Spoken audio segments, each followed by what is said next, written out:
guys, welcome to this week's Inner Circle edition. Sorry it is a week late. I accidentally deleted many of the videos that I'd already recorded and then didn't have time to reshoot them again until today. So this is the first week that we're utilising kind of like a Q&A type thing. So I've got a few questions that I'm going to try and get through relatively succinctly, but you know me, I'm pretty big on context. So sometimes I tend to ramble or try and explain why or how I think about things and how you should hopefully consider things as well. So we'll get started. So one of the first questions actually came from Nelson, who's doing a fat loss diet at the moment. We spent a bit of time building up. Now we've transitioned to fat loss. He's absolutely killing it. And his question was basically, what are my thoughts on utilizing an intermittent fasting type approach for fat loss? So first of all, when we look at kind of the literature, and there's a fair bit out there now, we see that it's pretty much as good as a normal calorie restricted diet. So we see similar amounts of fat loss. We actually see reasonably similar amounts of kind of lean body mass retention, which would have been one of my initial concerns about it, but it seems like it tends to do pretty well in that kind of state as well. But it's no better than any other normal kind of style of dieting, and that's the key thing that I want to get across. There is no magic power to intermittent fasting. Its power comes from the fact that it can help adherence, in that it makes it easier for people to follow the diet that they're following. If they only have to worry about eating twice a day, and especially if they're on lower calories, those two meals can be quite substantial, then it just makes it easier for them to follow the diet. And that's essentially where the power in it lies. So if that's a strategy that you think you might want to implement, then by all means you can try it out. The only thing that I would say is that we need to also remember that we got to think about nutrient density. So if we're only eating twice a day, that's only 2 opportunities now that we have to get in everything that we need. And if it is twice a day and you're trying to hit, 200 grams of protein or something like that, that's a fair whack of protein to try and get in. So Nelson was actually training in the mornings, so I suggested that he add a protein shake post-workout to that, and that's just to kind of protect lean body mass a little bit as well, which is going to be protein breakdown is going to be elevated post-workout. So yeah, that's that one. What are your go-to safe meal options? So the question was related to if you're eating out and you don't have access to the menu where you're going, how would you go about kind of, making a good option when you're eating out? And this is a good question. I would say a lot of your potential ways you might go about this are actually contained in the free eating out guide that I have available. If you haven't downloaded that yet, just hit me up and let me know and I'll send it through to you. But basically it contains, I think it's 6 different methods that I've utilized over years and that I've used with clients to help them balance kind of eating out while also trying to work towards their goals. But at the end of the day, it all comes down to energy balance. So in this scenario, there's a few key options. Obviously, one, you understand that if you're not eating out that often, you can go out, and if you don't have really specific goals, you can go out and enjoy a meal. And as long as you don't go kind of YOLO crazy and just get back on track pretty quickly and don't make it kind of, have 5 different courses and then 2 different desserts, just getting back on track, you're not going to see that much detriment to overall results in the long term.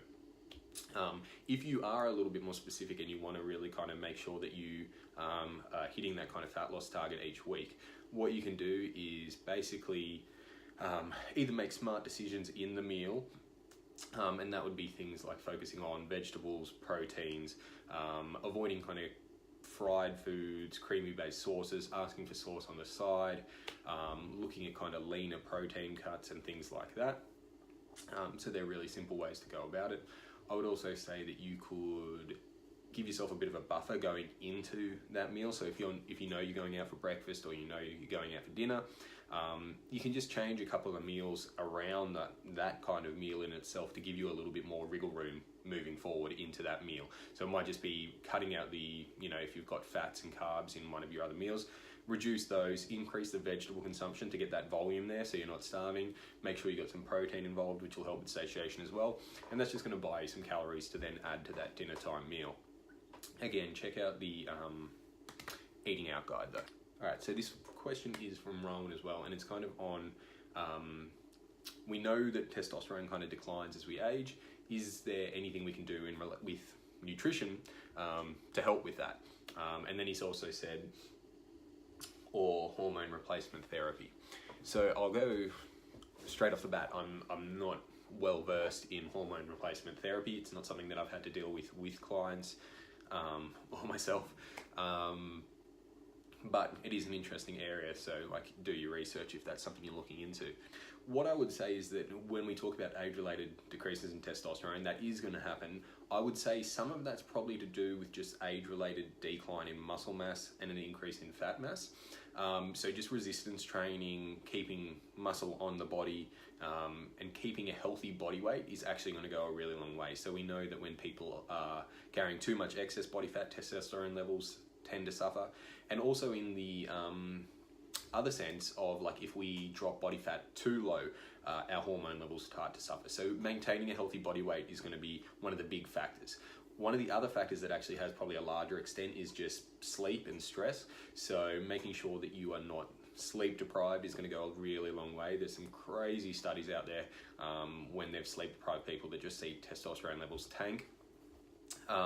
And then stress related as well. So making sure we're staying on top of those chronic type stresses that we all tend to face in this current environment.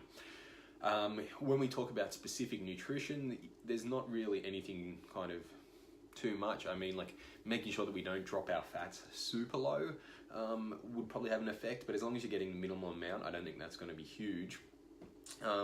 And then just getting generally a pretty nutrient-dense diet is going to be a good option, because I know things like zinc and a few of the other vitamins and minerals obviously have a role in kind of, sex hormone creation.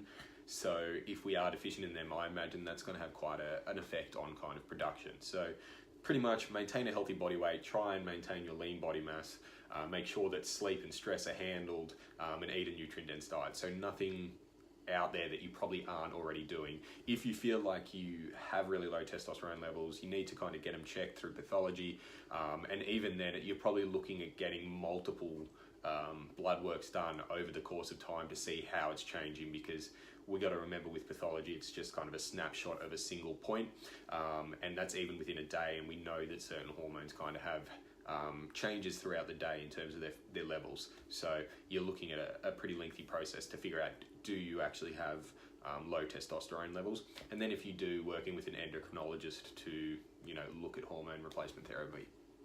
Cool. So this is actually another question slightly related to as we age, and basically the question is, do diet requirements change as we age? So does carb, fat, protein ratios change or anything like that? Again, this is probably more to do with age-related kind of muscle loss. So there's this kind of condition called sarcopenia, which is basically age-related muscle loss that we see with older adults. As they age, they lose muscle, they gain fat. In that process, we know that obviously they become less insulin sensitive, which means that they probably don't handle carbohydrates as well. So I guess when we're looking at that can kind of give us a few clues as to where we may want to look at making changes. Overall, energy intake is probably going to slightly decrease as we age, just with decreasing activity levels and decreasing lean body mass, which means that we should try and keep those as high as possible. Secondly, we want to make sure that protein is definitely kept high.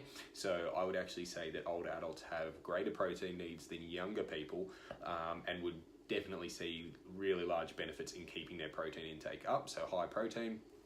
And then number 3, we'd probably be looking at kind of maybe reducing carbohydrates. Now obviously that's going to depend on where it is, and also just depend on body weight. Like if you're maintaining a healthy body weight and you're active and there's no signs of kind of you having a problem with carbohydrates, then you don't need to drop them. But for the majority of individuals, they could probably reduce it a little bit and get some benefits from just doing those things. So looking at maintaining a healthy body weight again, keeping protein high, keeping active, training, and then potentially just kind of looking at having a slightly lower carbohydrate intake due to those insulin sensitivity reasons.